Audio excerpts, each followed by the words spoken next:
Hello everybody and welcome to another edition of our complete set review of Magic 2015. I'm Evan Irwin. I'm Bard Narson. All day. Every day except other days. Most days I'm Brad Nelson. Most days.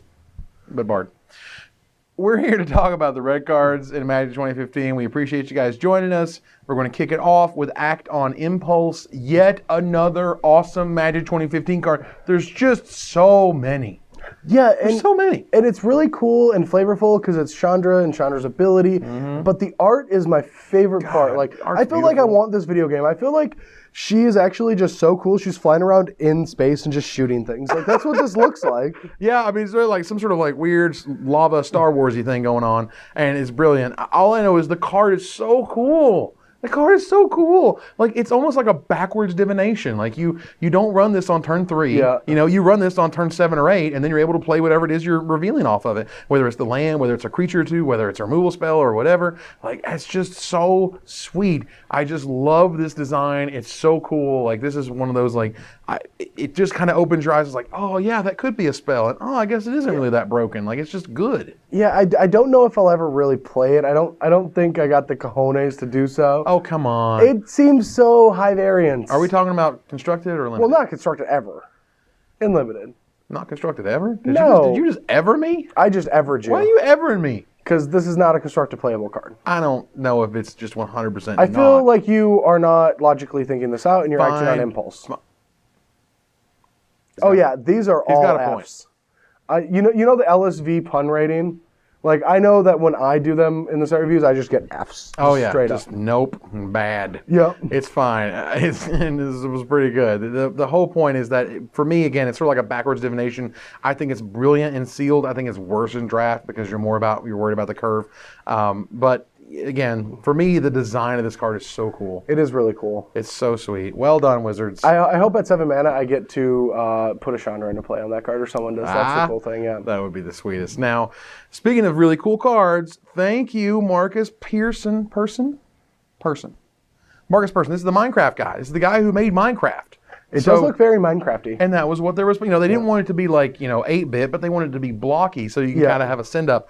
Brilliant, awesome card, like, just full of potential. Again, another card full of potential. Yeah, it does So seem good. very aggressive. And I'm not saying that punny. Like, I'm He's really saying not. it funny. I'm not. I'm really not. Don't you lie to me, Brad. I really didn't mean it. You lie. I didn't. But aggressive mining, the cool thing about this card is that in the late game in a burn style deck, this could be a potential card that you play because once you have like 5-6 lands like that, the problem with those decks is they flood. And granted, if you keep drawing, 3 to 5 cards a turn, you're gonna get that unnatural flood because you're drawing too many cards. Right. But if you just need to find those last couple burn spells, it's right there. Right. A burn deck that just runs like some amount of artifacts, you can find your shrapnel blasts, and that might be a thing. We'll get to shrapnel blast later, and I'll tell you a bunch of stories about why I love shrapnel blast. But yes, aggressive mining is one of those cards that's like, yes, it has a big drawback. There's no doubt about it. But what are you doing in decks that don't care about lots of extra lands? And then what do you want to do in a deck that doesn't want all those extra lands? You want to get rid of them. You want to trade them for more cards. I mean, basically being able to play this and draw 5 cards by the time you get around to your next turn, if that's what you'd like to do, I mean, is just huge. I mean, 1 land for 2 cards is really awesome. Yeah, I mean, and this is the once you play this card, this is not a curve card. You don't just play it on turn. No, you're all in. You're all in. You have to find the resources to kill your opponent immediately. Right. Because you're eventually just going to not have any lands left. Yeah, you're going to choke yourself out, if you will. But regardless, I mean, there's no doubt that, this is a super cool, awesome design. It provides a ton of card advantage in a color that rarely gets it. I can definitely see a world where this was sacrifice 2 lands to draw 2 cards or whatever, and it's all very clever and all, but the ability to just play it, draw 2 cards, go, draw 2 more cards, my turn, draw a 5th card, like, that's amazing. Hopefully you're dead. Hopefully you're dead. And if not, I mean, again, you're so far ahead at that point, and if you had, like, 7 lands in play or whatever, and you're down to 5, like, oh no. I mean, like, especially if it's whatever. all burn spells. And for me, this is where you have some sort of ramp deck that you're able to just put a bunch of lands in play and then finally go like, okay, great, I'm going to play aggressive mining and just draw a bunch of cards and kill you with them. It's just brilliant. I love it. I also think that it seems like a decent burn kind of card, especially if you have to use some of your spells to like deal with their board presence. Like this is great. Yeah, it's tough because in a burn deck you want to you don't want to run a whole lot of lands. So this kind of fights against that strategy. But there is such a thing as big red decks. It's been a while since there've been one, but that is a certain thing. And if Khans of Tarkir gives you those types of effects and those tools, this is a card that could go in that type of deck. Yeah. It's super neat, awesome. Way to go, Minecraft creator. You did a great job. Altak Bloodseeker is awesome. It is really good. It's so difficult to block this guy if they have other creatures in play, because if you kill him, he just becomes a first striker, and the whole haste thing is kind of cute too. It is super cool. You play him, you kill it, and get him. You play him and kill it and get him. That's amazing. And then you're just going to run it out. You're just going to attack for 2 and be like, what? Yeah, this card is pretty interesting. This is also the card that like definitely just feels like the little fiending like vampire that runs around and eats whatever died. Yeah, this really feels like a vampire, but now it's a human berserker, so whatever. But for me, this is the number one card, at least that we've seen so far, that will almost guarantee you get free 2 damage out of it. Just turn it sideways. And don't think about it. Don't wait. You know what I mean? Just draw your card and turn them sideways. What? Well, they might block it with an X5. Maybe. Yeah. Well, thanks. You're welcome. Thank you. Well, they're turning down for what? So whatever. That's right. I got to get in a cheesy music reference every set review. Turn down for what? You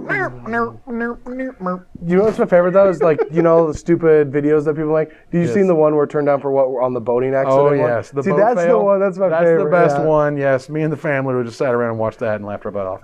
But Altak Bloodseeker, it's a super high pick, played in every red deck. It's great. It's going to give you free damage. Your opponent's going to be scared of it. And the best part is when you finally attack and they're like, okay, block, and then you have the trick. It's just the best feeling. Because they're like, man, this guy's been bluffing me and blah, blah, blah, and he hasn't done anything, and you're finally like, block, and then he's got it. It's the beautiful feeling. It's great. Love that card. Belligerent Sliver, I liked it when it was 2-headed giant sliver or 2-headed sliver. It was just 2 mana in Time Spiral. I liked the cheaper one better, but it's okay. It does have an extra power, and there aren't any virulent slivers in Standard, so it's fine. It's good on the curve, as it were. I don't know what's happening with slivers. It feels like they did a big chunk of the art in in sort of the previous sliver feel of when it was like this weird humanoid animal thing, because this is like a lion or something.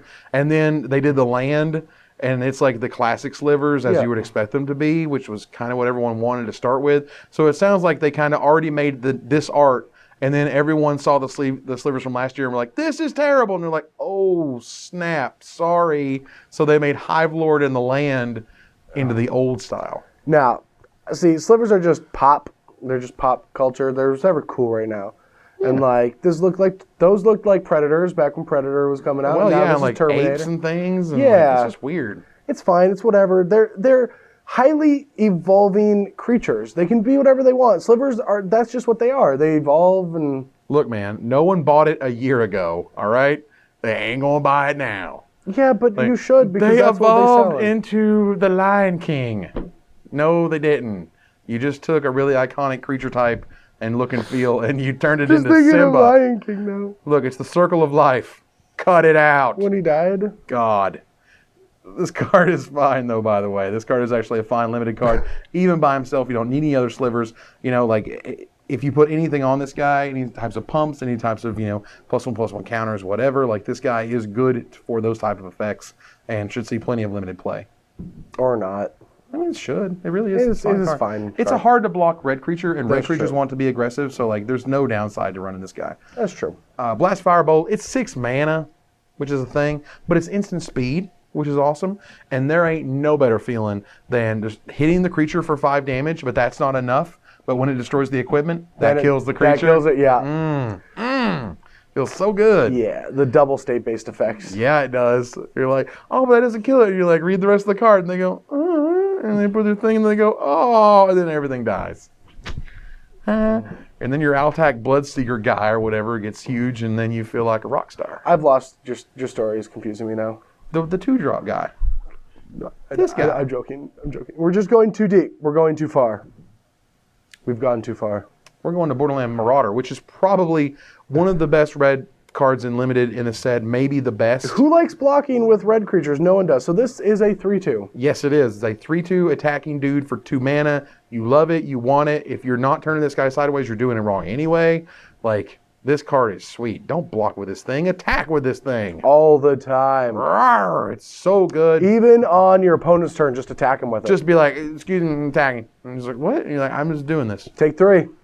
Deal with it. Don't do that, actually. That's cheating. Oh, well, okay. Well, in that case. Just attack during your combat But phase. draft all of these that you see, play them in sealed. I mean, like, it's good times. The card is very powerful. Card is very, very good. Broodkeeper. I like this card because it just draws out removal when you could literally never activate it. You know what I mean? Like there's Yeah. scenarios where you're going to play it and you're just, you got 2 or 3 auras. They're nowhere near your hand and nothing ever happens. What's up? So I like this card a lot, but it seems weird that it is so much better than Ajani's Pridemate. So much better. And that was a rare, and now this is uncommon. And you get to make flying, fire-breathing creatures. Yeah, you do. I mean, sure, that was when you cast an aura instead of when it becomes attached to this one. Sure. But, like, this card seems sweet, and I really want to do a lot of awesome stuff with this. Well, I mean, are we talking like constructed? No. No. Well, that's what I'm saying. I'm like, I mean, a lot of sweet stuff with this is I want to put auras on it. I want to put auras on it that make a dragons and go boom.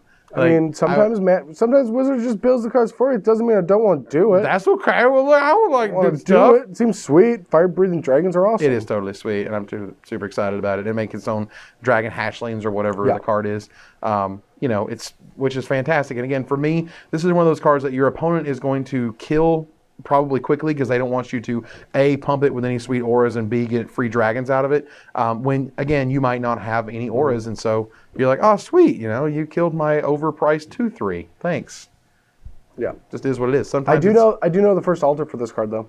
Go on. Khaleesi from Game of Thrones. Of course it is. Thanks.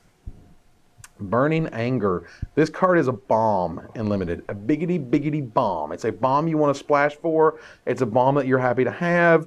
It doesn't require any more red mana past the one that you used to cast it. I mean, obviously you're going to put it on a high power creature. It's amazing. It's terrific. And it is a target for, a removal spell, but at least as long as it's not an instant speed removal spell, which there isn't a lot for them, Right. that if they do kill it on their turn, it should at least 2 for 2. The card that it took to kill the creature that's enchanted to it, but you got to take down one of their creatures. So Exactly. it should have parity or upside. Yep, and generally, I mean, this is 5 mana, and that's the thing, but again, at this point, you should be playing like a 5 mana guy or a 6 mana guy, and then throwing this on it, and then boom, because you can do a lot of damage with this thing, even if you only get to activate it 1 time. Yeah. And this, will almost guarantee they will remove whatever it is you put this on, or they don't have a removal spell. Yeah, or they're dead. Yeah, it's just how it's going to work. You're going to kill it right now, or I'm going to kill you when I untap with it. Yep. That's how it goes. This card is amazing, never going to get near constructed, but it's a limited all-star. Speaking of limited all-stars. And constructed all-stars. Yeah. Good old Chandra. She's really good. I'm glad she's good. And I'm glad that she's the one that comes back. Yeah, it is weird. They today, at least as we film this, they just announced the San Diego Comic-Con promos, and they're doing another set of the 5 black foil or whatever. And they're reprinting Chandra Pyromaster in those 5 with a different image. Oh, cool. Yeah, except the people in the warehouse that have to deal with all the different types of magic cards are like losing their mind because they're like, it's the only black Page Walker, and there's 2 of them with 2 different pictures. You can get them mixed up. They're flipping tables. That's the stuff that they kind of concern themselves with. But Chandra Pyromaster, this time a year ago, we were like, we think she's probably pretty good. We hope she's pretty good. I mean, there was Thragtusk we were worried about at the time. And Thragtusk block and get in and blah, blah, blah. I mean, I'm happy, and I mentioned this in the show where I was talking, I'm happy that this wasn't like the best Planeswalker ever. It didn't take over like Jace the Mind Sculptor. It wasn't overpowered, but it was good. It still sees legacy play, like in Painter and whatever. I think that's fantastic. They did actually got all the way back to that format. In Standard, it just kills Lifebane Zombie dead. It sure does. And that's what I've used it for mostly. Yeah, kills Elvish Mystics and things of that nature. But, ultimately it's normally a card advantage machine. It gets you through the long game. It lets red draw cards, draw cards as it were. But I think this card will get a lot better once Sphinx's Revelation rotates too. The problem with Sphinx's Revelation is it's holding a lot of the formats that are like a lot of the cards that are trying to gain inevitability back because it is just the best at inevitability. No card in the format can even fight it close to that, right? It just draws a million cards and a million cards. You don't even care what you discard. You can just like randomly discard half your hand as long as another Rev's in there. Yep. And so once rotation, this card should get better. I really do believe so. It's really interesting to me that, Planeswalkers protecting themselves, they don't actually do that very well at this point. A lot of times protecting yourself was they sack a creature, make them with Leon of the Veil. You make a creature, whether it's Elspeth. This time they give you Garruk, Apex Predator, and we'll talk about him later.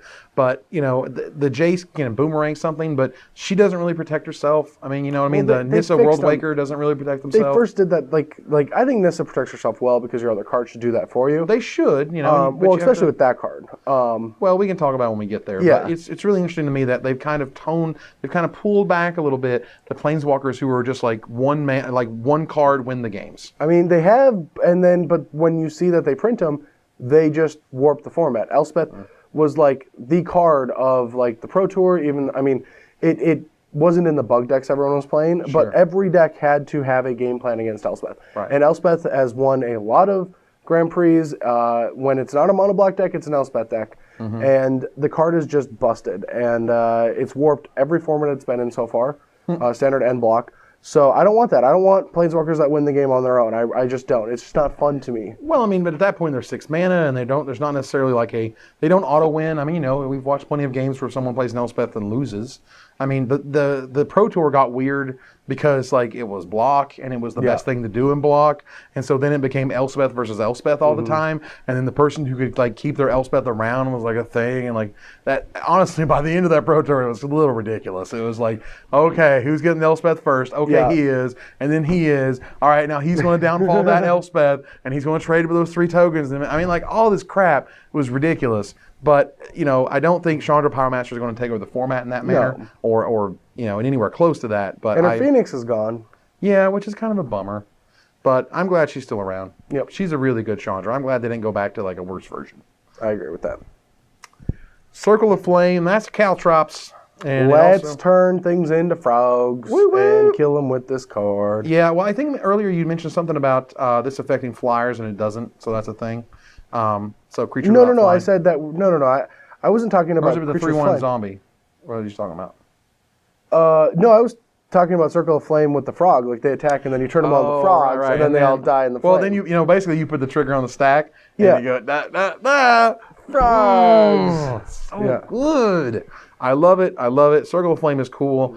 Like, this is a card that it's uncommon because if this were in multiples, it could get absolutely ridiculous. But Yeah. because it's uncommon, you might see maybe 2 of them, And if you got 2 of them out, like, they're pretty insane. Like, it's going to be really difficult to attack into double Circle of Flame. But, again, that requires double Circle of Flame. And you played it and it didn't affect the board. And it's terrible late. It's terrible when you're losing. This is a bad card for a lot of reasons. Yes. Even though it looks like it's a really good card. Yeah, it's very bad. Don't play it ever. You can board it maybe. Maybe. But if you want a really bad Yeah, card, no, let's talk about great magic cards. woo! This ain't it. Don't.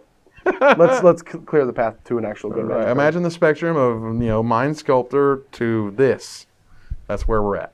It's a little bit above. This actually a bit kills above things. Sorrow's Path and I don't know, Mudhole and stuff like There's that. some Chimney Imp, Mana conversions or whatever. Mana Convergence. Conversions is like it's like removes all the lands out of your deck or something. Oh, yeah. That one? Yeah, that card's terrible bad. This card is bad. Don't play it. Don't play it ever. I don't care if you lost to a wall in the previous game. Don't do it. Just don't. Please. However, always play this card. Always draft this card. This card is amazing. This card is ridiculous. It is the best limited card in red. Wow. Yeah, Cone of Flame is absolutely busted. It's been a couple years since we've seen it. It'll just win games straight up. You hit 5, you kill their 3 things that they've done. Like, you can actually just stop everything they've done this entire game with this card. You really can. They're like, I'll do this on turn 2, I'll do this on turn 3, I'll do this on turn 4, and then they're like, I have nothing. I have absolutely this nothing. is like the power of Cone of Flame is like at worst it's a 2-for-1. Like, At absolute worst. You can deal 1 to them and 2 to a creature and 3 to a creature. Yeah, that's at worst. Like, card is ridiculous. Always play it. Always slam it. If you're in red, you want to be in a Cone of Flame. You want to have it surround you with its warm light. Yeah, this card is busted. It's crazy good. This card is crazy good. This is one of those, it's innocuous, it's weird. A lot of people won't play around it for a while, and a lot of people won't know its power for a while. So this is us kind of letting you know this card is insane because you're able to play your red guy, smash in, and then whatever it is they're blocking, you have the trick for it. Yeah, the cool thing I like about this card is that if you have a guy and your opponent taps out for a guy and then attacks you, it's 100% they have this card. It's 100%. Unless people are like leveling, right? Right. And they might. Like the thing about Convoke is that you get on those levels that somebody will tap out for something and then attack you, assuming that you'll think they have the Convoke trick. Sure. And but that's what Magic's going to look like with Convoke, and that's why it's awesome because they don't want to attack and then have to use a mana because then they can't cast that creature. Right, but how good of a gameplay is that? You know? It's awesome. Convoke is one of the most sophisticated / awesome limited abilities that has ever existed, but it was always just in green and white. So now that every color has a Convoke ability, it's really cool, and hats off to Wizards for putting it in this set. But I swear that this card, along with Gather Courage and what's the Devouring Light, are all going to be amazing tricks, and the way that they play out are just interesting, and it's never the same. Oh, it's so good. Like, it feels good. There's so much play involved. There's leveling. Like, do they have it or do they not? Are they just messing with me? Oh my God, they do have it, and I got blowed out. Like, there's a whole bunch of levels around this, and there's, when you're basically able to play. Magic is constrained, good ways and bad, by mana. You know what I mean? You have mana, you're able to do things. You don't have, you can't do things. And, there's that feeling where the shields are down, and Convoke always says, well, they still might have something. They might be up. I don't know. And that's a really cool way to get a lot of excitement out of what would otherwise be, well, he's all tapped out, so whatever. And you'll play it at the pre-releases and the releases, but at the Pro Tour, you'll see, like, a tapped out, like, Finkel and a Paul Retzel is just in the tank. Like he'll just be sitting here just like, does he have it? I know, right? He's like, how many did I pass? I mean, I don't know. I mean, I saw, did I give him one? Yada, yada. Like, and your opponent will be just straight tapped out, and you're just like, can I attack?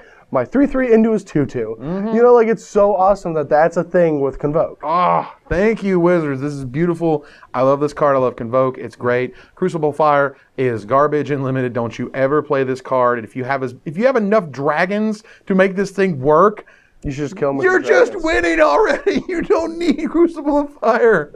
Oh my God. I don't really know why this came back. I mean, because casual players dig it. I mean, because you want to build a dragon deck. You build a dragon EDH deck. EDH, I went there. I'm sorry, I went there.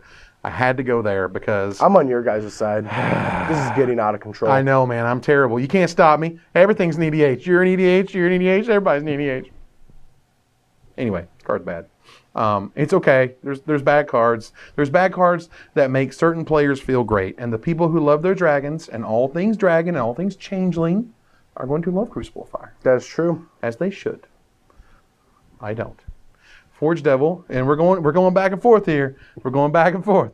Great card unlimited, bad card unlimited. Great card unlimited, here we are. Forge Devil. Very mediocre card unlimited. It's not amazing, but it's good. There are enough 1 toughness creatures, but not there's I mean, this guy also puts the finishing touches. I mean, you know how many times you run your 3/3 into their X4 and then you go, okay, Forge Devil, kill it. I'll take but that's all you got. Now you got a 1/1. And you're like, I traded my 3/3 and a life for his 4/4. I mean, look, when they're bashing you with Geist of the Moors or whatever it is, this guy is an all-star. Well, sure. If there's a situation where I get to kill a flyer, yes. Well, I'm saying there's situations where you get to kill all sorts of things. You get left with a 1/1 devil. It's not that impressive. No, being left with a 1/1 devil sucks. Don't get me wrong. But, again, this thing has its uses and it has the ability to let red stop a flyer in a way they wouldn't be able to stop a flyer. I mean, all these little edges that a Forge Devil would give you.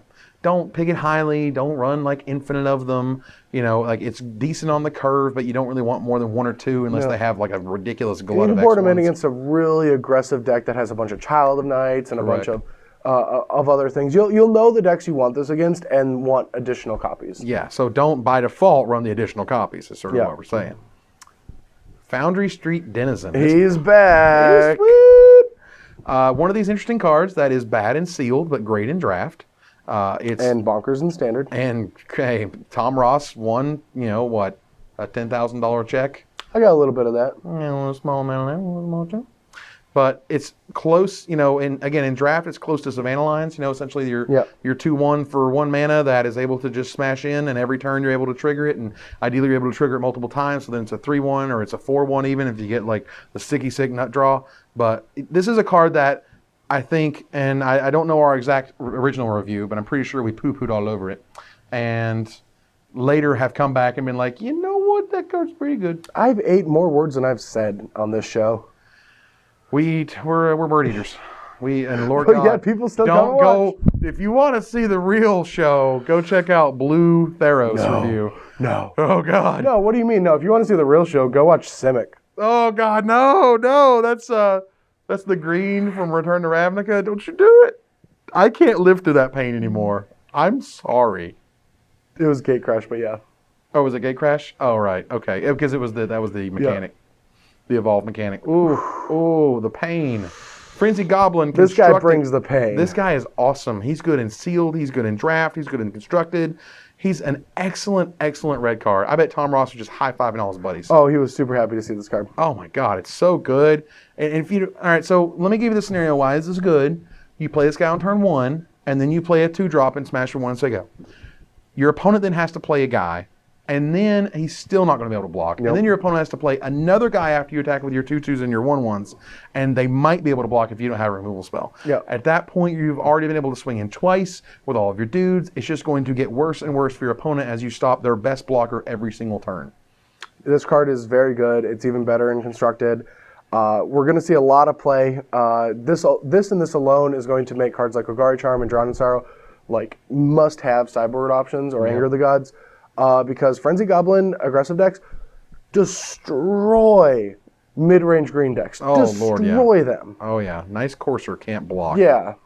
Get you. Yeah, this card is going to be 3 or 4 of, because it's not even bad in multiples in constructed. It's just No, it's great. the more you get, like the more mana intense they get, but the harder it is for your opponents to do anything about it. Yep. So, this is a card that looks a little innocuous, looks a little sort of, it can't be that good, right? Can't be that good. No. It's that good. It's really good. It needs to be an aggressive deck, obviously. Don't go anywhere near this if you're in some weird red control thing or something in limited. I don't know what you would be there, but just if you're not aggressive, stay away. If you're aggressive, it's the best thing ever.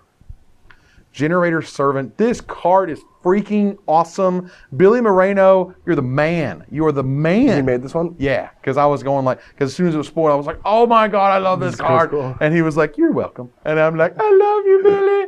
Billy, you're so good at designing Magic cards. Yeah, I'm curious where this is going to go in constructed. Like, God, it is what you good. can do. Yeah, it does seem kind of busted. Giving it haste, like Wizards, getting red like this mana ramp is just a thing that doesn't happen, and as a result, this card is super exciting. I mean, when you're on turn 4 and you untap and suddenly you can play a soul that has haste, wow, you can play any 6-drop with haste. I didn't even realize that. It says if that mana was spent on a creature spell, it can be spent on non-creature spells. Oh wow! I didn't even think about that. I was just like, if that mana was spent on a creature spell. I thought it just was forced to be. Oh my God! I didn't think about that. You can cast any spell off of it. This card is insane. This card is just fantastic. It is ridiculous. Yeah, because that means I can power out awesome. Elspeths or whatever. I can power out some crazy. I can power out Garrick's. I mean, if we're in the red, black, green, in the Jund builds, know that. this card is it is sweet. It is literally just the sweetest thing. I love red getting mana accelerants. I love the creature bonus. I love that you don't have to use it on creatures. Just amazing. Amazing. This card's very good. I just realized it right now. I just assumed it had to be on a creature. Oh my God, it's so good. I don't know, constructed worthy? Oh yeah, this card will see some constructed. I don't know in what and where it's going to be. Right.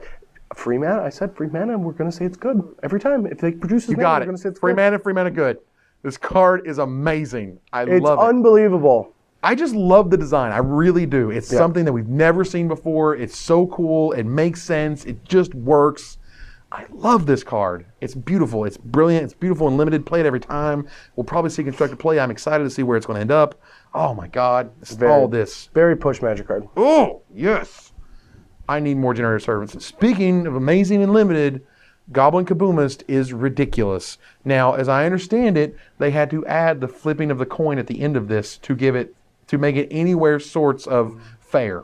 Well, yeah, I mean, every turn just getting that ability of just putting more and more of these bombs into Yeah, play. every turn you basically get a free shock. Like, yeah, I'll get a shock. would be busted. Yeah. It'd be too good. Right. So it puts in coin flipping in Magic, which I totally hate. I hate everything in regards to coins. I hate rolling die or whatever. But, the ability to get these sort of this free shock-ish thing every single turn, it's going to keep going up and up, is going to be great. Like this card is a super bomb rare. Play it every time. It doesn't matter if that silly clause is on the end of it. It's going to be worth it. It will, because it's going to kill one of their any ground pounder. It's going to kill. Right, or they're just not going to attack. Yep. It's just going to stop them from attacking entirely. So, this was a terrific design by Stone Lebrande. Yeah. No. I talked to him on Twitter though, because Oh, really? Yeah, because he had mentioned, he was like, "Hey, my card got spoiled. This is cool." Yeah. And I was just like, "Dude, why did you put the coin flip on it?" And he was like, "It didn't have the coin flip to start with, and they kind of made me put it on there." And I'm like, "Oh." Makes sense. Because it would be completely insanely. Well, yeah, busted every otherwise. turn just getting it's also an artifact every turn. So shrapnel blast and things like that. Right, matter. Essentially. Trading So, post. Draw I just cards, love the word kaboomist. Kaboomist. Kaboomist, ladies and gentlemen. Awesome. Man, the hits keep coming. Pushed. I thought the first time I saw this spoiled, it was forced to attack too. Correct. But then once I realized that it doesn't have to attack itself, I was just like, that's very good. It's so good. You get to determine whether you want the sweet bonuses. Like, yes, the goblin tokens that you make have to attack, so what? Yeah. Like, it's all upside. It's all good for you. You get to choose how you want to use it. Like, oh, man, it does all the things. This is a bomb rare in red.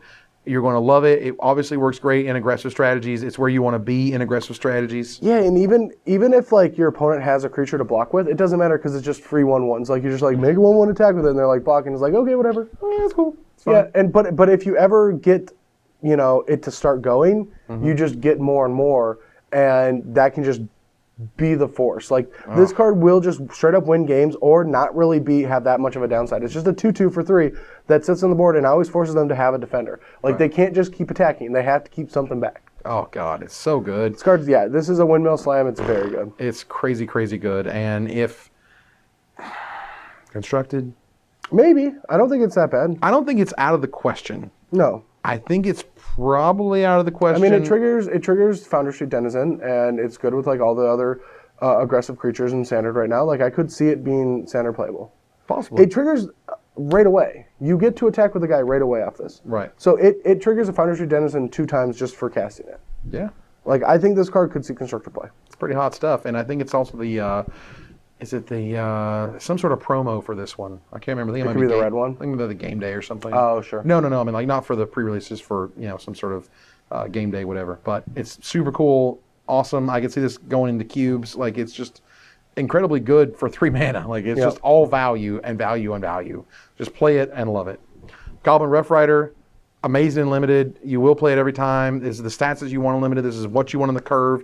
You want Frenzy Goblin into 2-drop into Goblin Rough Rider, like every time in the red deck. Goblin Rough Rider is one of those really unique cards that usually trades with 2-drops, 3-drops, and 4-drops. And it's a kind of a flip of the coin that, what you're going to end up. Sometimes you're going to trade down, sometimes you're going to trade up, but 3/2 stats for 3 doesn't happen a lot and tends to just be a card that is just good. It sometimes is bad, as in, when I say trade down, it means they only had to pay 2 mana to trade with it. Right. But it's also going to kill a lot of 4-drops, so. Right, or in a lot of 4-drops can't attack you as a result of you having this guy. Yeah. So, I mean, it kind of works both ways, and with things like Frenzy Goblin, you can ensure that you don't get blown out by the 2-mana 2/1s or whatever. And the other 2 mana 3/2s that you have when they attack.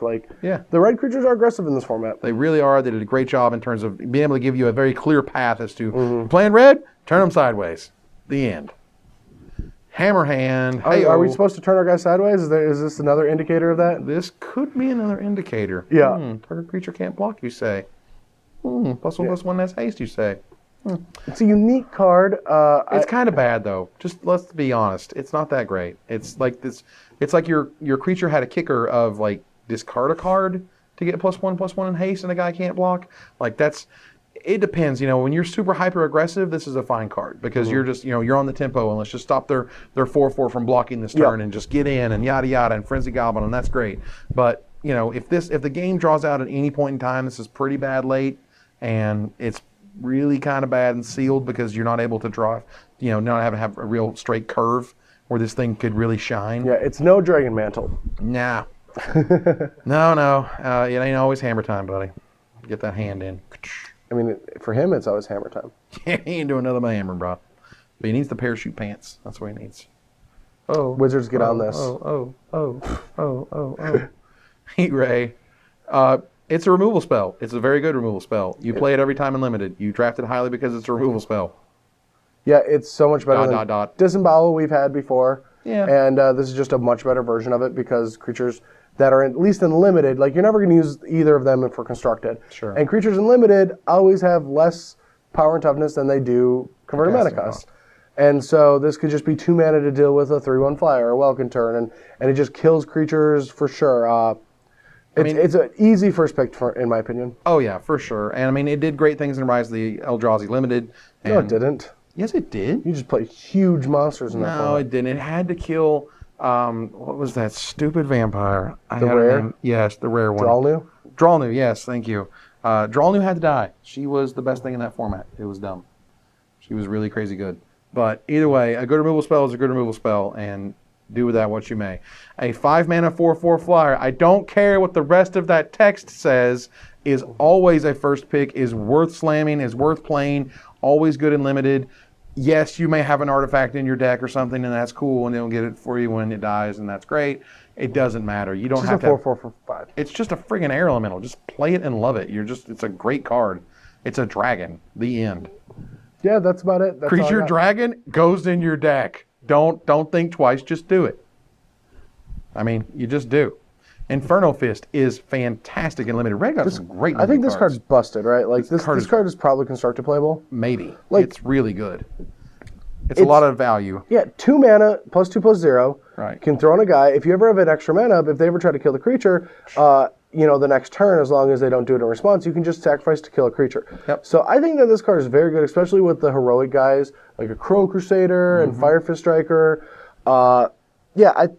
I'm pretty sure that this might see some constructive play. It might. I mean, again, this is one of those where I don't want to miss a Madcap Skills, because at Madcap Skills, when we were talking about it, I kind of had that hankering. I'm like, my God, this might be constructed worthy. It's so good, and the bonus is so high, and they can't block with just the one creature. It's amazing. And this is just like bonus. You want to get 2 damage out of it for 2 mana, and then you're able to get another 2 damage out of it for just 1 mana. Like, that's very, very efficient. So, this is an all-star unlimited. Play it every single time. Draft it highly. It goes on any creature ever.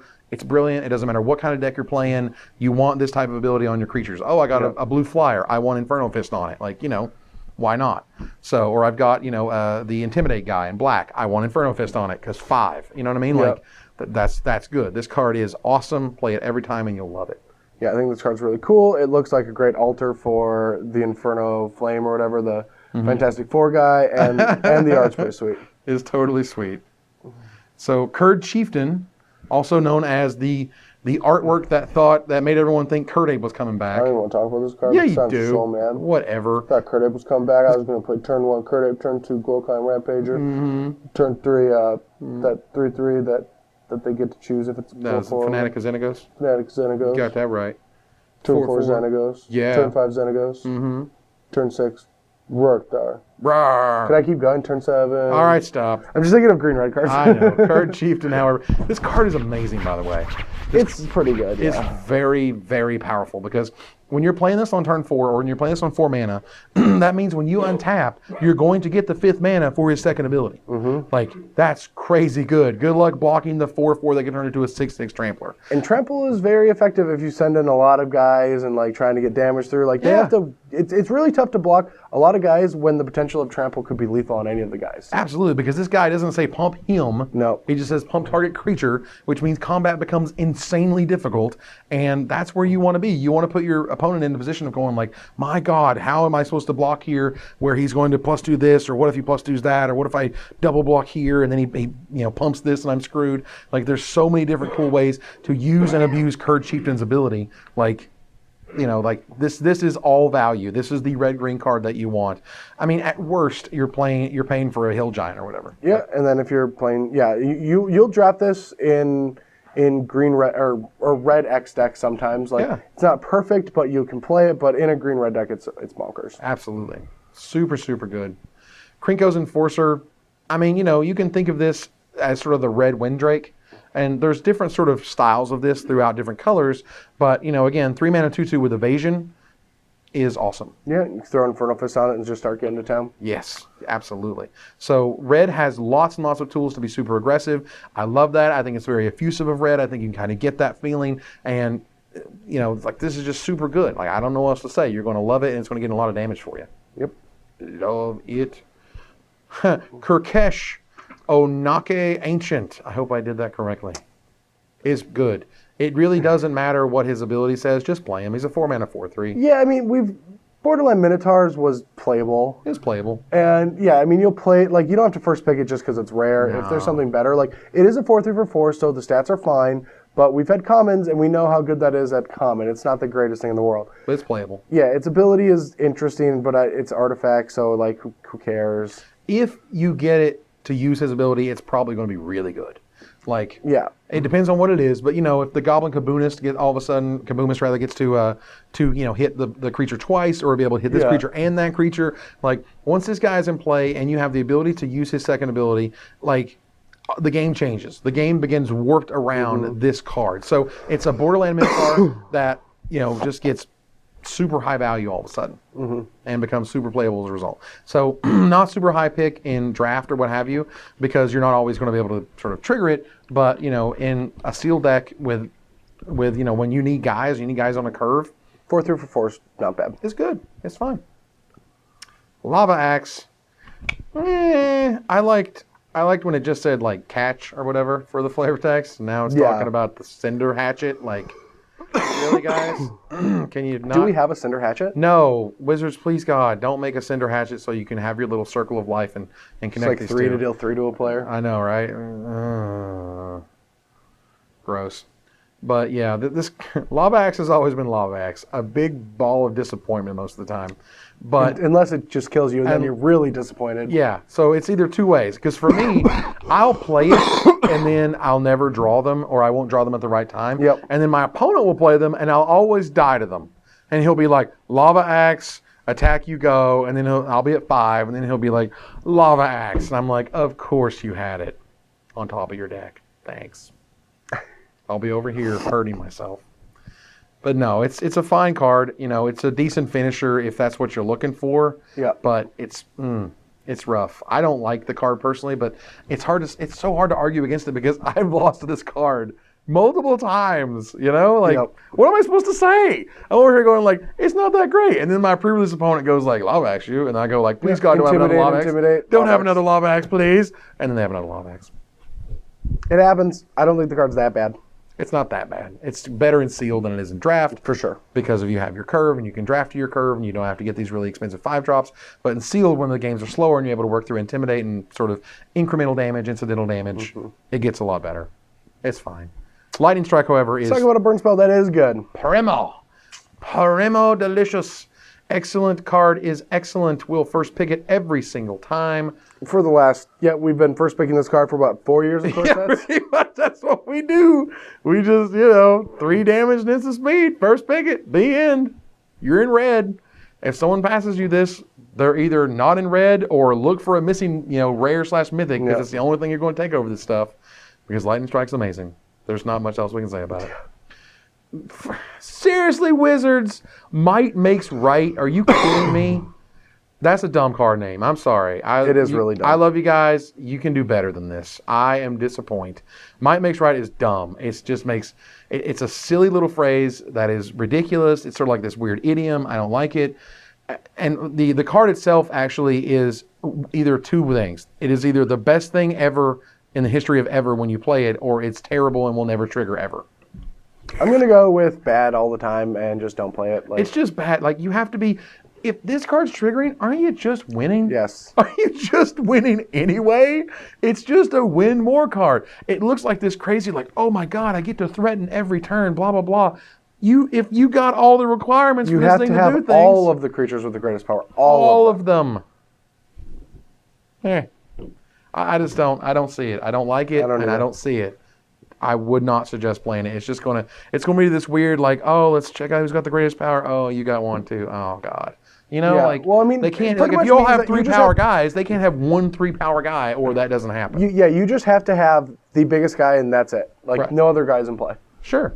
And sometimes that happens. So, look, this is the part in the comments where they go like, dude, I played Might Makes Right, and I was just wrecking, and I was just threatening everything, and it was great. And there's going to be those experiences because that's what type of swings this card creates.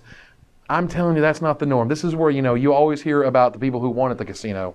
And then you hear from the people who went home sad and hurting and like unsleeved Might Makes Right and made sure no one saw them doing it. I was like, I'm going to see who's playing this card because I was sad and it hurt a lot.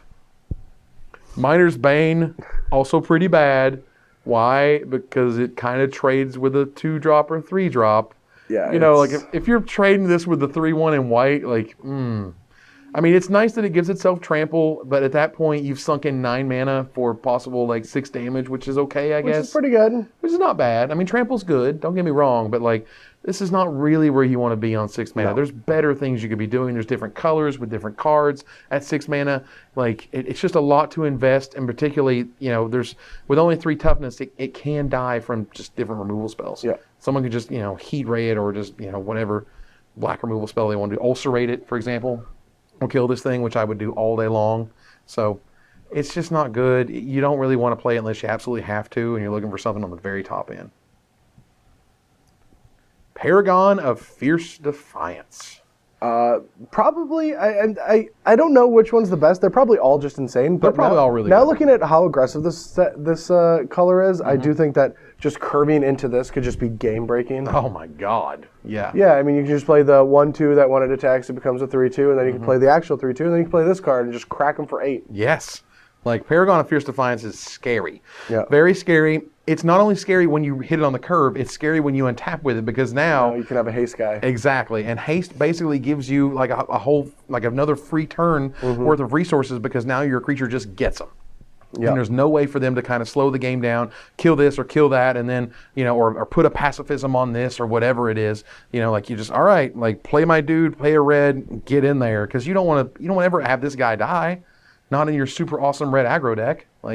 Card is fantastic. Yeah, I think this is really, really good. I don't know how many of them I'd first pick until I know this format, but I think I'd start off with the red one. This one, be happy to. this one of all of them Yeah. makes you feel like you're going to get rewarded the most. Yeah.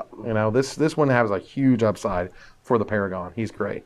Rummaging Goblin again. We're here in this. A better looter than the blue one. We're in this weird scenario. We're in this kind of strange universe. Up is down, left is right. Cats live with dogs. What's happening? Red gets all the good looting. What? Blue has a bad one. That's weird. Blue That's really pays weird. 4 mana to probably have the same result. You're like, I'm going to draw a card and discard this land no matter what. Right. I mean, yes, the difference is you have to discard first, of course, and that's fine. It doesn't give you the option or the power of choice. We all understand this. But,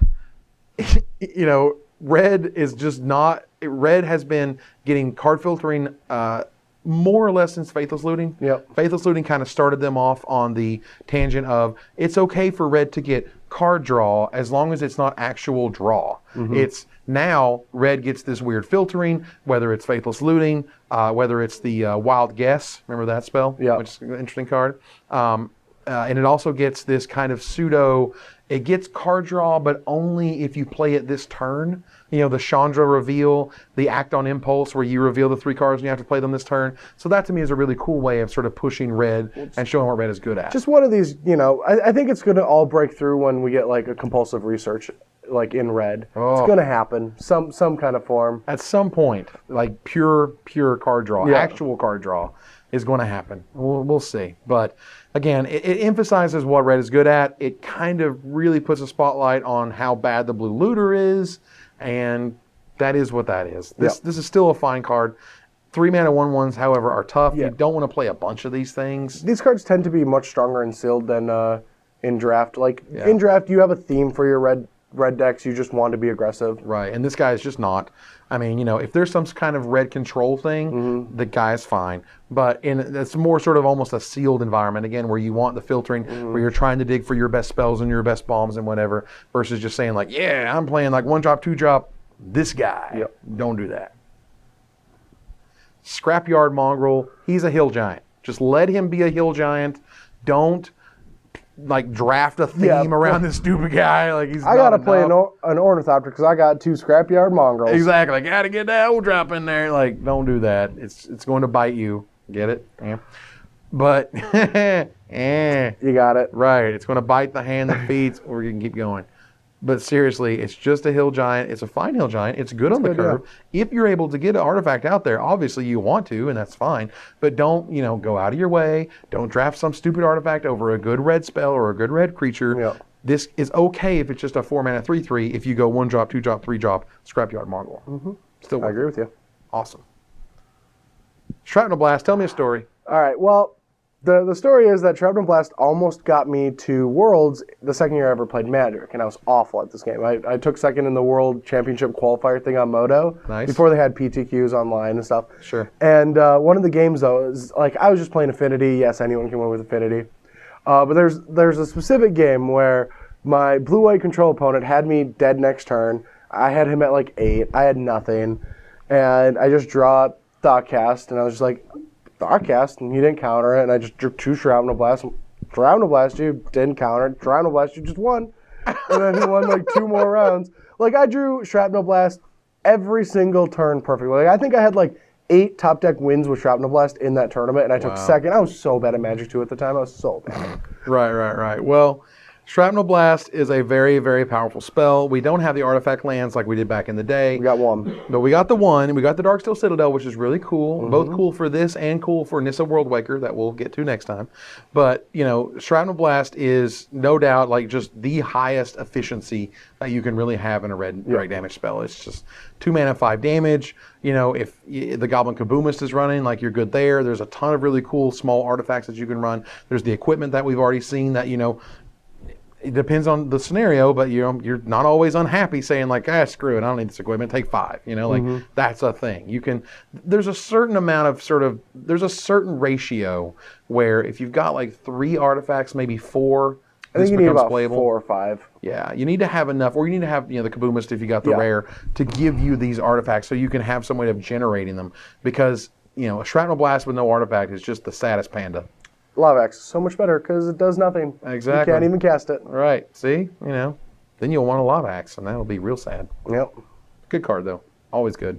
Siege Dragon. It's so cool. It's, I mean, The flavor's there. there's no doubt that he hates walls.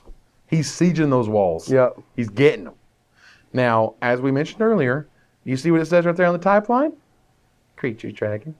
You know what you do with that in Limited? Play it. Every time. Because it's a freaking dragon. You're not going to stop a 5/5 flyer. Now, when it attacks, you're going to get to do this weird pyroclasm thing. Like, without. Only if they have no walls. Be careful, because if you didn't kind of outwall them when you played it, they might have played some walls after.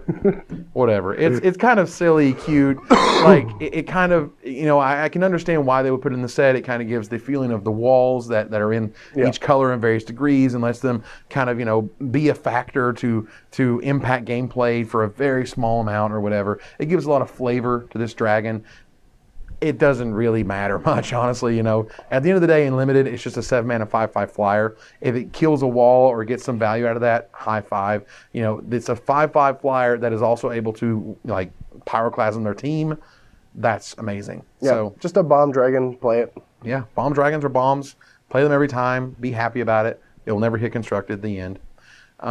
Soul of Chandalar. Tell me about this guy. Well, Chandalar was a video game a long time ago that originally was the creation of Magic. It was a video game that was so popular that we made the game Magic out of it. Oh, right. That's where that's Magic. not how it works. That's No. no Magic.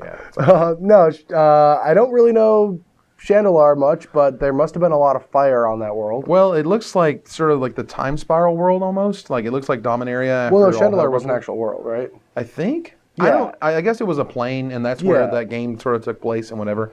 But it's fine. Like, I don't know. Like, basically, lore aside, a 6-mana 6/6 first strike, obviously insane and limited, unbelievably incredible. It could see constructed play in the sense that, like, It might. if it dies, it gets to Wrath boards, and because it's instant speed, it can pick up on Mutavaults and kill all the Elspeth tokens. And We could see this as like a one of in maybe a mono red devotion deck. It does not seem bad. Well, I mean, it can kill one guy. Oh yeah, I forgot. You It can know, only, well, it deals 3 to the face and one guy. I keep thinking that this sweeps the board. I don't know why. Yeah, I mean, it does like the Searing Blaze or whatever, which is fine, and it's very powerful. I mean, again, I am happy, and I know you're happy. These are not Titans. We don't want them to be Yeah, Titans. I don't want these to be constructed playable. Like, I really don't. Well, I don't want these to be the best thing that you can do at 6 mana in Yeah. that color. No, not close. Because when the Titans existed, that was what it was. If you played anything else at 6 mana, you were just an idiot. Like, you were just doing it wrong. And it also created this weird feeling. I played Wormcoil Engine. Well, I literally was about to touch base on that.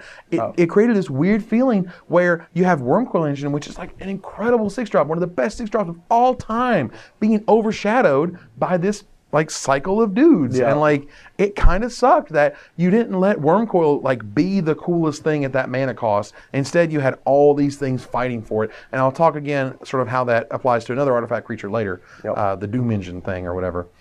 Which is super cool and I love to death, but it's kind of unfortunate that it's in here. Anyway, Soul of Chandalar is a super huge limited bomb. You will love it. If it hits constructed, I'm not sure. I don't think so. Probably not. It's just not enough. It's like the green one, like it's cute. But at least the green one could fit in Mono Green Devotion. We'll talk about it later. But either way, Stoke the Flames will hit constructed. This card is bazonkers.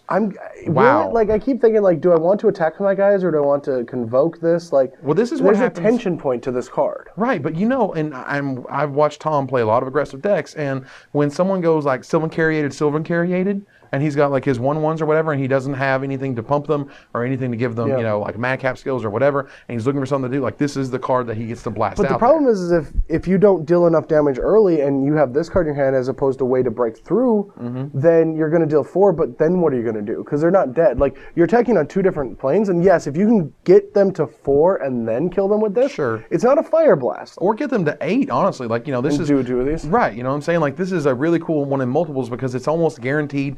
I mean, creating 4 resources, as you talked about earlier, to have lands and creatures, like it's super easy in the mono red deck. And so this is able to almost always hit. If you have 2 of these, you only have to deal 12 damage essentially. And in a world full of shock lands, probably only 10 damage at that point. Before this becomes basically a game winner. I mean, I will not, I would never argue, I'd never pie bet. But I can see that there's a tension point where you want all your resources to do the one thing in a deck and not split them, because this does split them. I've been thinking a lot about this card, and I don't know exactly how I want to figure it out. Right, this might not be like an auto 4 of, let's put it that way, but like maybe a 2 of. Like this is one of those, it's a finisher spell. It is a Fire Blast-esque, you know what I mean? Like, okay, you've gummed up the ground enough, fine, 4 to your face kill you. You know what I mean? Like, because it is very, very high damage. I was impressed that this was 4 damage. Yeah. I was expecting this to be 3 damage or whatever, but no, they went all the way to 4, and I was like, dang, that's some good. Oh yeah, I mean, but the problem is it would a falter effect not deal more damage against a creature-based deck? Like, we'll see where this goes, but I'm very curious about it. Yeah, it's super good though, and in limited, it's just amazing. Just running every time, drafted highly, it's a piece of great removal. I mean, all the things that make even if you don't use the convoke ability, dealing 4 damage for 4 mana is fine because there's not a lot of ways to deal 4 damage in a red deck. Yep, it's still terrific. Thundering Giant is thundering. Boom, boom, boom. And he attacks, and he's fast. Woo! And the stats aren't that great, but haste is good, and there's a lot of times he's going to come into play and hit your opponent because your opponent didn't see it coming. And man, I hope that you played your Paragon before you played him as a 5/4 haster. And you don't even have to give him haste. No. He's already got haste. Yeah, whatever. It's fine. This is a guy who lives on top of your aggro curve. Yep. In sealed, it's ironically not as good, because you don't always have a perfect curve. At 5, you might be able to do something better at 5 mana, but again, 5 mana haste is super powerful. It is. It's really good. It just allows you to kind of form out of nowhere. Their shields are down in terms of creatures, and you just get them. Yeah. It's terrific. So, obviously not really good and constructed, but in limited, it's definitely... You play one, you don't want to play a ton of them. Correct. Torch Fiend, He Bears in limited. Go ahead. He finally has a chance. He's been not doing much in old Theros block. Kind of just filling a curve role, not really... Just being a bear. Yeah, just being a worse bear. But now finally, he waited, he did his time, and now he can finally kill some artifacts. Yeah, he'll probably hit some artifacts. It's worth... Basically, the stats are so good that you might as well basically run him. There's no reason not to. He's 2 power for 2 mana, which is great. And if you are able to hit a really cool artifact or a sweet artifact, then high five. You know what I mean? Like that's just bonus. Because the bear stats are good enough to run. Oh yeah, I mean he's seen enough play in a format based around enchantment, so I've never killed an artifact with him. There you go. But I've hit for 2 a lot. Yeah. Wall of Fire, not really good. Nope, never has been. No, it's been kind of crappy, mainly because it's just, I mean, and when we talk about, the split of a bunch of creatures versus a bunch of spells, with the burn spell or whatever, well, this is sort of another area. You kind of got the creatures, and you got all your spells, and then you kind of got these creatures that don't do anything in regards to your strategy. Yep. It's not aggressive. This is not what you want in an aggressive deck. No, I mean, it's even if you're like a defensive deck, like it's still not that great because it's not where you're wanting to be afraid of things. Like the red deck, it doesn't have flyers, so if you're being a defensive red deck, Right. you probably still can't deal with all the flyers. Right. So, I mean, if you're playing like red-green or whatever, like you're going to have plenty of big green ground pounders that are going to be able to block or Yep. hold back the fort or whatever. Like, what are you doing with Wall of Fire? It feels like it certainly completes cycles and things and gives every color walls, and that's really cool and whatever. But ultimately, what is this card trying to do? It's not trying to do anything that you're probably going to be doing with your red cards. No. Therefore, it's not going to work. Sacred Armory, this is the one I was talking about earlier. I really like this card. I think this card is sweet. I think it's great. It can fit in every color scheme. It's a mana dump and sealed. Right. And being able to just constantly be able to attack or threaten to block creatures that have higher toughness than your creatures have power, but you can give it to them the exact amount to kill them is great. So I've always liked effects like this, and this is probably one of the most pushed ones. Yeah, it really is. Like the fact that this is a huge mana sink and sealed, you'll have a ton of mana. It's going to wreck combat steps. I mean, when you combine Sacred Armory with cards that get bonuses when creatures die and things of that nature, in the black, you got the Blood Host that's able to sack creatures to make himself be boosted, and then this boost on top of that. Like, there's ways that you can kind of slice and dice the Sacred Armory pumps to make sure that your opponent is never happy. Yeah, token generators are great because you get more creatures, and then because of that, you get more time to pump into them, and you don't lose as many resources. I would be shocked if this is not a just tournament staple for limited. Yeah. For your limited decks, it's really good. It's not quite as good in draft because you don't need a huge mana sink. I don't think you ever really want 2 of these or whatever. No. But the one of is going to do its job and going to do it really well. Super cool. Scuttling Doom Engine. All right. Here we go. I wanted to play The new Wormcrawl engine for trading posts. This card is sick. I think it's really good. This card, and I've seen other people mention this. The weird thing about Scuttling Doom Engine is that it kind of gets overshadowed by the souls. Yet it is incredibly good. It could actually impact constructed. Like Elspeth tokens What does can't block Elspeth? it. Yeah, what does Elspeth do against this Right, guy? and you kill it, and you're like, okay, kill Elspeth, sweet. Yeah, trade. Right, no problem. It's cool. It's fine. And it also has the combo possibility. If you're able to loop this somehow, you'll just kill your opponent out of nowhere. Trading post. Trading post. And Shrapnel Blast. Yeah, these are you can this can give you some version of inevitability. You can kill things. Shrapnel Blast deals 11. So good. After That's you attack. good. Yeah. Yes, I love it. Oh, I mean, geez, if after you attack, at that point you're doing 17. Yeah. Like, let's go, toot, baby, on the train. This is a bomb to open in limited. Not only is Yes. it 6/6 for 6, that's going to deal 6 to them no matter what. Yep. But it also is colorless, so you don't even have to pick a color right away, which is a huge advantage in limited. Oh my God, this card. I mean, it's a super bomb rare. Goes in every. I don't care what you're playing. Your aggro red deck, play it because why? You got to 6 mana. Great. I'm going to do 6 to you. It's almost going to be game over, guaranteed at that point, and a whole bunch of their creatures aren't going to be able to block it, let alone team block it. This card is sweet. Again, the only regret for me is that it's in a world filled with souls or a set filled with souls that kind of overshadow it in a bunch of different ways, and that's kind of a bummer. But again, this card is great. Yeah, I I'm love this super card. impressed. Shield of the Avatar, Richard Garriott, Yeah. Ultima Online himself, Which one? the guy who made Ultima. What's Ultima? It's a role-playing game. It's in the 80s. I'm old. I'm sorry.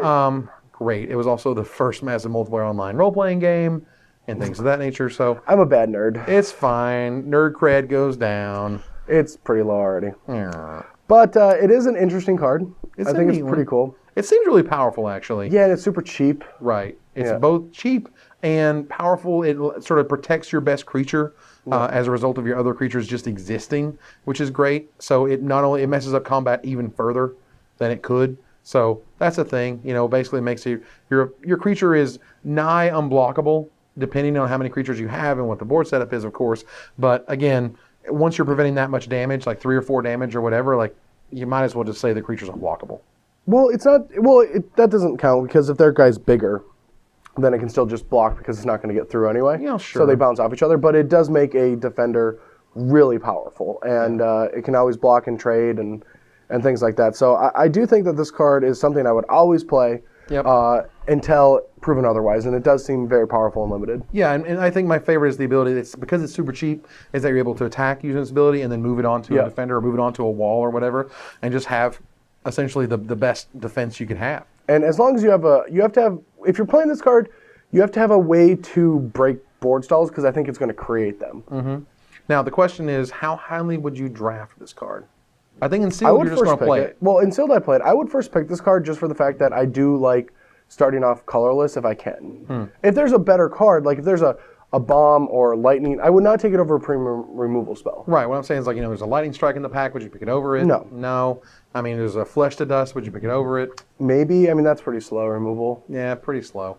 I mean, again, it's a little bit situational. Probably not. I'd still take the removal spell. Right. I don't know how good this card's actually correct. I mean, for me, this card kind of looks really interesting, but it could just be like, man. Yeah. Like a lot of cards that read like this end up being pretty underwhelming. Yeah. So, but player beware. Soul of New Phyrexia. Player not beware. Oh my God. Play the living crap out of this thing. Yes. If you open it limited, this is the dream because it has a sweet ability to gain indestructible. Plus, it's just a 6/6 trampler. I mean, a 6/6 trampler for 6 that goes in literally every deck. I mean, that makes your guys indestructible. Once you untap with this guy, I mean, combat is a nightmare as it is. I mean, once he's in the graveyard, it's still pretty nightmarish, because at that It's really point, tough to deal with. Like, if you have a bunch of creatures on defense, like, they can't really attack. All of them get indestructible. Like, that's good. that's incredibly good. I mean, on defense or offense, Yeah. like, it doesn't matter. This guy, wow. I mean, this is one of those, like, I wasn't expecting a colorless avatar or colorless soul or whatever, but by God, we got one, and it is terrific. Jeez. Yeah, now, the this card's so question, construct it. No. No? No, Elspeth. Elspeth. No. Maybe All right, maybe fine. after rotation, but not now. Well, the problem is when it rotates it's going to rotate with Theros, so we're never going to have a world where we have Soul of New Phyrexia and not Elspeth. But we'll never. Right now, we're in a world where you either have to go under or over Grey Merchant, and there's just a lot of weird decks like Mono Blue. Like it's in a really weird time. Like there's so many powerful decks right now. That's a bummer, but it doesn't matter because in your casual decks and limited, this card is amazing. It's Yeah. just beautiful. I love great everything card. about it. Staff of the Flame Magus is bad. I like how we just end every time on just the staffs. Right. We're Oh just no, like, we got a land. I think. We got. Oh, is there a land? Oh, wait, the we got the Chainveil. I'm not even going to talk about the staff. The staffs are bad. Don't worry They're about them. awful. Play them. The Chainveil is really, really interesting. I think this is cool.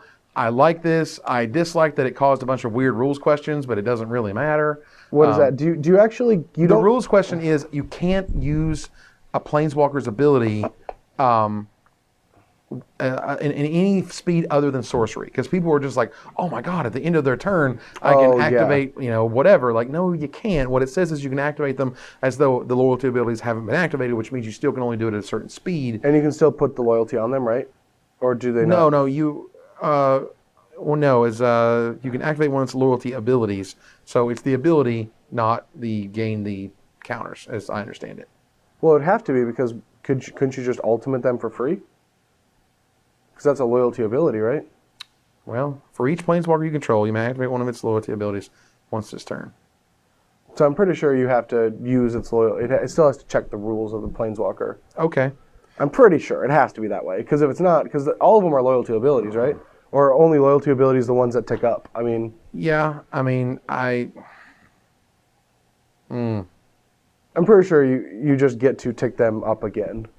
Like, or tick them down. Like, you still have to pay the loyalty. Sure. Well, yeah, activate one of the loyalty abilities. Okay. Yeah. That's correct. So you're still going to have to take the counters off or whatever. put them on. Yeah, or put them on, which is cool. Yeah. It also has this kind of strange drawback, at the beginning. It's like it's going to Well, punish if you you. don't activate a Planeswalker, then you should take some damage. That's right. And it just sucks to be you, bro. And that's fine. So, in other words, never play this in limited.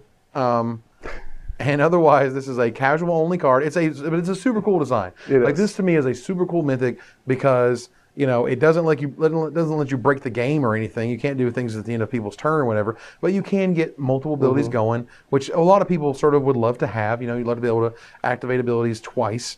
I would love to live in a world where there is a planeswalker that lets you activate its abilities twice. I think it'd be pretty cool. But regardless, the fact that it exists is cool. I'm glad it's here. I'm glad that they're kind of exploring some space on how to do things differently with planeswalkers. Yep. There was a time in which they would just not put the word planeswalker in rules text. Well, now it's just on like all the cards. Yeah, now it's just like planeswalker this and planeswalker that. If you got a planeswalker do this, like okay, must be. Because I'm waiting for I live like in the a world- creature that's like, if you control a planeswalker, draw a card. Like that cycle. Yeah, well, I mean, I remember at one point when I was talking to Forsyth or Marrow or something, this was, many years ago, when I was just like, when are we going to see destroy target planeswalker? And they're just like, well, we need to have a few more years of planeswalkers and people got to get used to them, blah, blah, blah. And then finally we got Heroes Downfall, however many years after Or Lore. Dreadbore first, right? It was Dreadbore, yes, Yeah. and Return to Ravnica. So, we had to wait 5 or 6 years or whatever before we got that. And now we've had to wait a couple more years. We're able to see the Chain Veil, which starts to really kind of mess with these type of abilities. And I think that's really sweet. Yeah, I like this card a lot. Absolutely. So here's our lands. Now we got- I'm not going, like Battlefield Forges is fantastic. Yeah, card. we got Pain Lands. Yeah, we got Pain Lands. So Pain Lands, you playing those 2 colors? Play those lands. Yeah. Okay. All right. We all done here? Sliver Hive, again, based on the artwork, feels like, the other slivers were done before the feedback from M14. Well, yeah, but these are the baby slivers, and the baby slivers have to go out and evolve until they get their new abilities. They're going to go turn into predators. I get it. Don't turn into predators or weird apes or funky-looking people. That's not slivers. Those are slivers. No, those are baby slivers. They're Don't give just me that baby crap. newborns. They're newborns. Good. That means they're tiny. Yeah, they're little tiny. And They then they'll haven't get evolved bigger yet. and they'll still have that weird freaking head, man. That's sweet. This land is insane, by the way. This land is really, really good. Yeah. It's not that good in limited. This is one of those weird, you need a constructed You have deck to have a show. sliver to do it, yeah. Right. You got to have a constructed deck to show the power of this thing.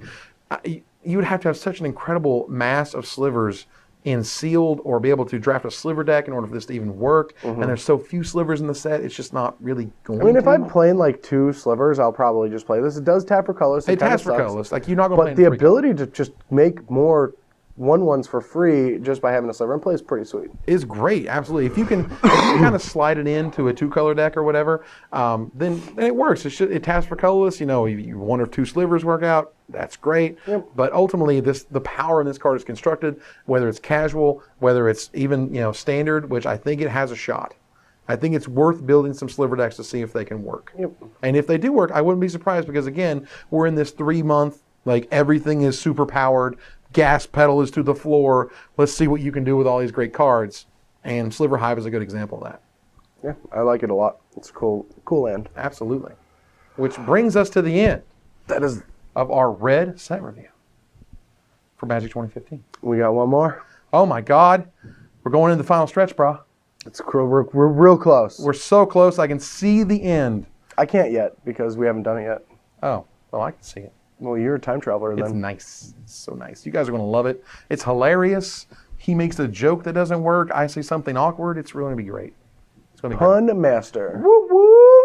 So, for Evan Irwin, Brad Nelson. we're tapping the cards. So you don't have to. See you next time. Goodbye.